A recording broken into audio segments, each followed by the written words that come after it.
बिस्मिल्लाहिर्रहमानिर्रहीम। अम्मी, मैं सिर्फ यही वाला महीना ही बच्चों को पढ़ाऊंगी। मुझे छोरी आदतें बिल्कुल भी पसंद नहीं है, और ख़ासकर वो बच्चों का चच्चा, उसके पास से तो कोई अदब व अखलाक नाम की चीज़ नहीं गुजरी। अम्मी, कोई हद होती है बद अखलाकी की भी। ना आओ देखा ना ताओ देखा, मुंह उठाकर एकदम मेरे सामने आ गया। मैं मेरा खून खोल रहा है, ऐसे सारे दिल की भड़ास निकाल रही थी। अच्छा चलो, अब अपना दिल ना जलाओ, कल बच्चों की आया को बता देना और अपने बाबा से भी मशवरा कर लेना, और फजर के बाद सलातुल इस्तिखारा अदा करना ना भूलना। जी अम्मी, मैं रात ही बाबा की काम से वापसी पर बात करती हूँ। मुझे पूरा यकीन है बाबा भी मेरी ही हाँ में हाँ मिलाएंगे इंशाल्लाह। बिस्तर पर लेटते ही रुकैया ज़ैनब से भी मशवरा किया।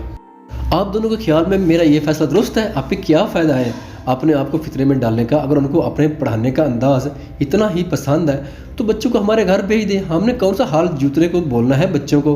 वो अमीर है तो अपने घर होंगे, हम उनके सामने अपनी इज्जत नीलाम नहीं कर सकते। शुक्र तुम दोनों की शक्लें नजर आईं, मेरी तो आंखें तरस गई थी तुम नाकारा दोस्तों के इंतज़ार में। बस कर, अब बड़ी बड़ी ना छोड़, असल बात की तरफ आ। किस लिए बुलाया है हमें? ज़हीर समीर दोनों यक ज़बान होकर बोले। एक मसला है यार। अब्दुल्ला ने ठंडी आह भरकर सर सोफे पे टेक दिया। क्या हुक्म है हमारे आका? आपके लिए इन चीज़ों की जान भी हाजिर है।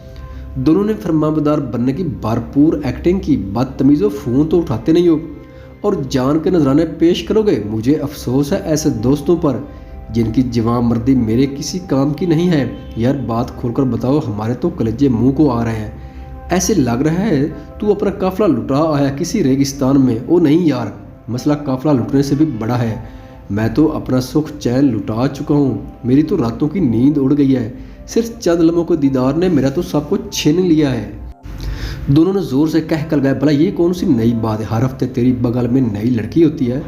अब तो हमारे कान पाक गए हैं तेरी सर्द आहें सुनते सुनते। बंद करो ये ड्रामेबाजी। तुम दोनों कौन सा मस्जिद के सतून से के साथ बंदे होते हो? मैं जानता हूँ तुम दोनों की असलियत भी।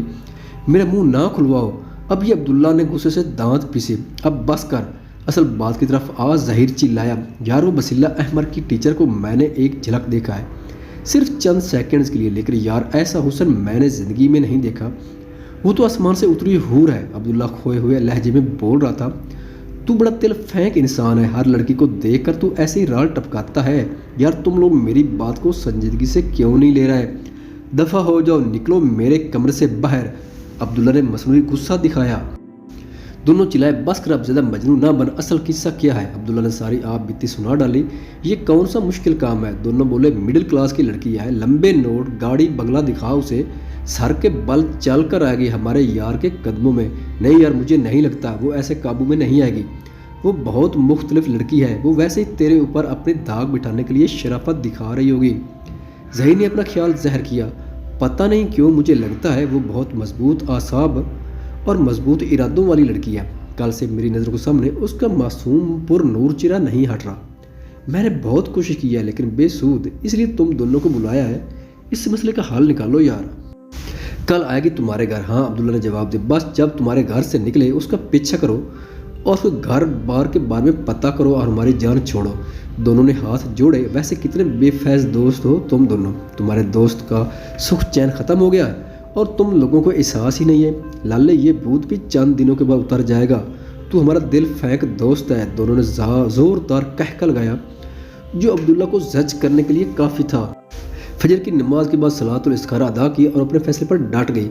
क्वार्टर के कमरे में पहुंचते ही आया से बसीला अहमद की वालदा से मुलाकात की दरख्वास्त की, जो कि बकौल आया कि बेगम साहबा अब भी शॉपिंग के लिए निकली हैं, उनकी वापसी देर से हो गई।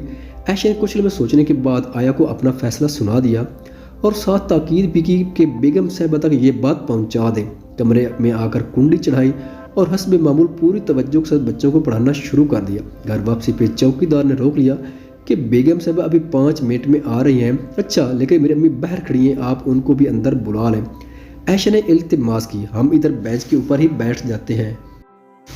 दोनों माँ बेटी को 5 मिनट के बजाय 30 मिनट गुजर चुके थे इंतज़ार करते करते, लेकिन बेगम साहब का कोई नाम निशान नहीं था। आखिर तंग आकर बोला, चाचा मैं पैदल चलकर घर जाना है और हमने ज़ोहर की नमाज भी अदा करनी है। आप पता करवा दें वो कब तक वापस आ रही हैं। इस लम्हे गाड़ी का हार्न बजा।